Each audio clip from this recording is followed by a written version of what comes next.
Ada 3 calon pengganti potensial untuk Menteri Keuangan Sri Mulyani yang diduga akan mundur. Nama-nama tersebut adalah Hatip Basri, Bambang Brojonegoro, dan Suhasil Nazara. Mereka dinilai cocok karena memiliki pengalaman di Kementerian Keuangan dan tidak terafiliasi secara politis. Beberapa ekonom seperti Wahyu Widodo mendukung Hatip Basri karena pengalamannya sebagai mantan Menteri Keuangan. Namun Esther Sri Astuti dari Indef menyoroti bahwa jabatan menteri adalah jabatan politis, sehingga calon harus dikenal dan diterima oleh petinggi partai politik.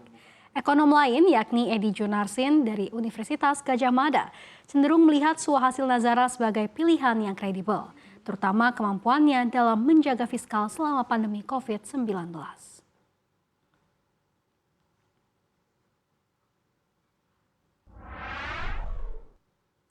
Ya, berita lainnya datang dari mancanegara, di mana Perdana Menteri Israel Benjamin Netanyahu menyatakan penolakan terhadap setiap perjanjian gencatan senjata.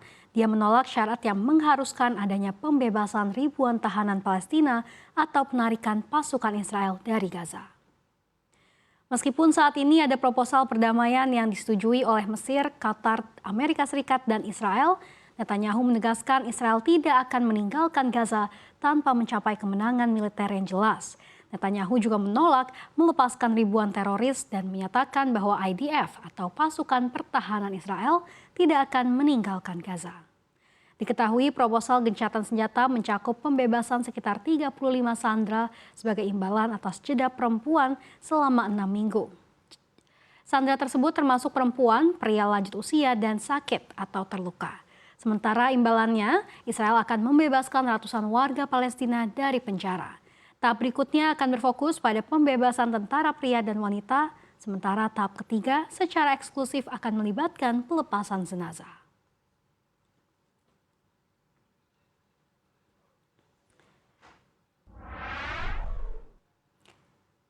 Berita terpopuler selanjutnya dari cnbcindonesia.com yakni pasangan calon Prabowo Subianto dan Gibran Raka Buming Raka saat ini mendapat dukungan terkuat dari 4 partai parlemen, yakni Gerindra, Golkar, Demokrat, dan Partai Amanat Nasional.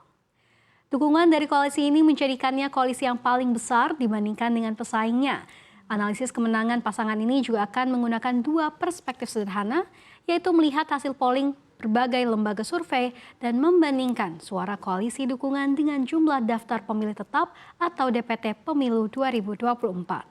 Meski terdapat perbedaan dalam hasil survei, beberapa lembaga seperti Political Weather Station, Indonesia Survey Center, dan SPIN menunjukkan bahwa pasangan Prabowo Gibran telah melampaui 50%.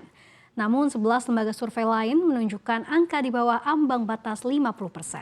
Meski begitu, keseluruhan data menunjukkan bahwa pasangan Prabowo Gibran memiliki suara terbesar dibandingkan dengan pasangan lainnya.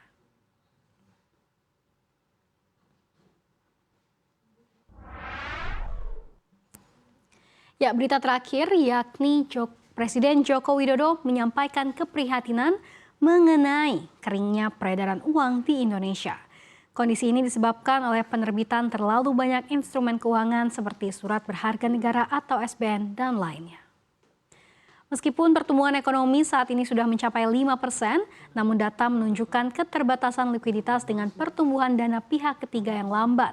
Diketahui penyaluran kredit pada Desember 2023 meningkat 10,3% year on year.